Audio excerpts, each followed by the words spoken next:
निरंजन हीरानंदानी इस वक्त हमारे साथ जुड़ चुके हैं। निरंजन जी, सबसे पहले 10 में से कितने अंक देंगे इस बजट को और कैसा लगा आपको ये बजट?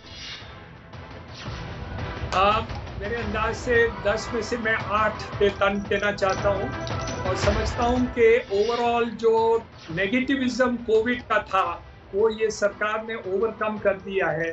जैसे उन्होंने ये कलेक्शन जीएसटी का 1,41,000 करोड़ रुपया कलेक्शन हो गया है, मीन्स मार्केट की ओवरऑल टर्न अराउंड हो जाएगी। तो लेकिन मेन मुख्य क्या है कि एक एक सेगमेंट को जो लाभ है, हम समझते थे कि रियल एस्टेट सेगमेंट में और भी कुछ लाभ मिलना चाहिए। जैसे हम ब्याज है जो 10 साल के पहले ही जो इंटरेस्ट डिडक्शन 2 लाख का था, हम समझते थे कुछ और फायदा हो जाएगा।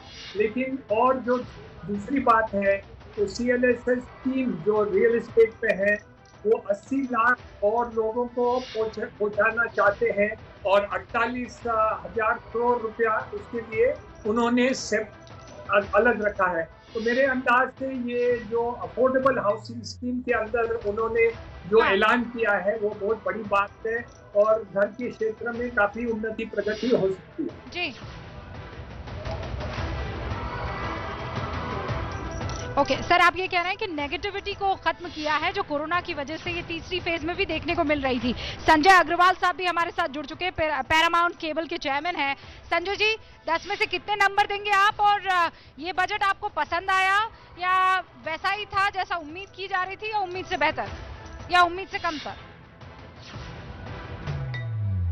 मैं बिल्कुल हीरानंदानी जी की लीड को फॉलो करूंगा, बिल्कुल 10 में से 8 नंबर मैं भी दूंगा। बहुत एक जो है सुलझा हुआ बजट में कहूँगा। सबसे बड़ी बात जो वो है कि हम लोग जो स्कीम जिसमें हम लोग इंफ्रास्ट्रक्चर को इतना अहमियत देते हैं और इंफ्रास्ट्रक्चर जो अपना हम लोग खर्च इस साल 7.5 लाख करोड़ करने वाले हैं वो तो कुल मिला के करीबन 10.9 लाख करोड़ से करीब हो जाएगा। मैं आवाज दुरुस्त करवाने की कोशिश करती हूँ।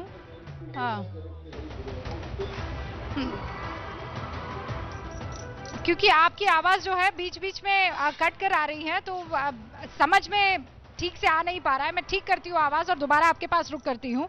और इस बीच ये भी बता दूं दर्शकों को कि यहाँ आप स्टेज पर देखिए, हर सेक्टर के, हर फ्रेटर्निटी के इस वक्त एक शख्स को आप यहाँ पर देख लेंगे। कुमारदीप यहाँ पर खड़े हुए हैं जो कि इकोनॉमी को बहुत अच्छे से समझते हैं। शुरुआत आपसे कर लेती हूँ, बजट को आप अगर मैं कहूँ 2 लाइन में समझाएं तो क्या कहेंगे?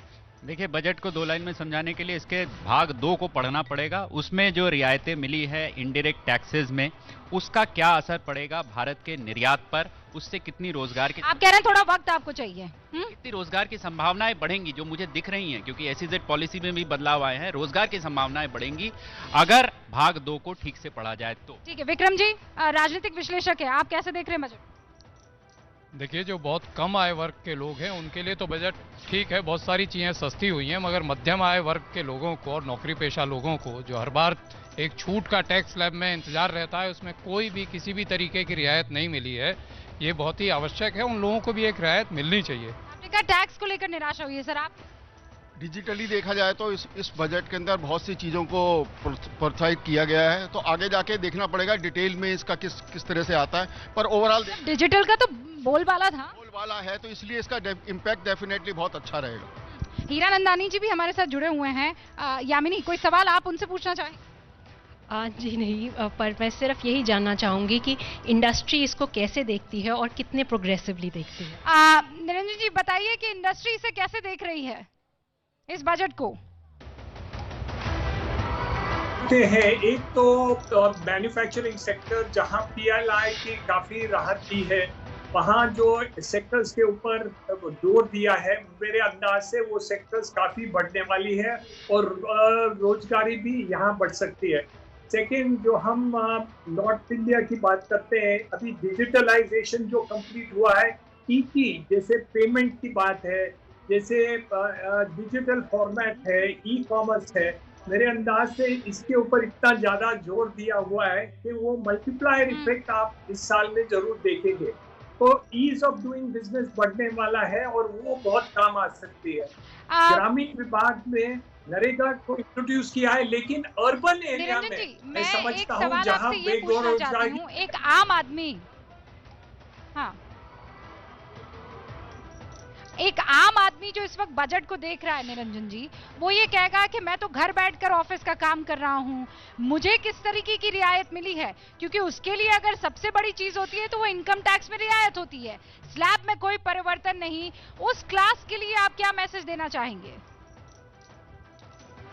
तो उस क्लास के लिए डायरेक्टली तो बेनिफिट कोई दिया नहीं है, और इनके ओवरऑल जो दिया है वो है कि राहत अपने को दिया हुआ है कि बिजनेस ओवरऑल इकोनॉमी बढ़ेगी, तो लोगों को जिसके पास आज नौकरी नहीं है कल नौकरी मिल जाएगी और डेवलपमेंट हो जाएगी। आज देखिए आईटी सेक्टर में इस साल में 4 लाख लोगों को एडिशनल नौकरी मिली है 1 साल के अंदर, और ये भी कोविड के समय में।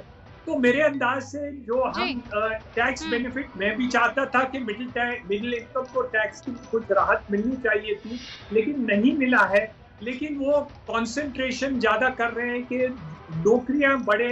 जो क्षेत्र में तकलीफें थी, जैसे हॉस्पिटैलिटी है, रेस्टोरेंट्स है, और उस क्षेत्र में नौकरियों का सृजन जितना होगा डायरेक्टली इनडायरेक्टली इतना हिंदुस्तानियों को फायदा होगा, ये आपके कहने का तात्पर्य है।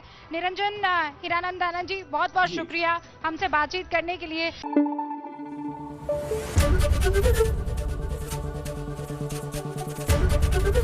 एबीपी न्यूज आपको रखे आगे।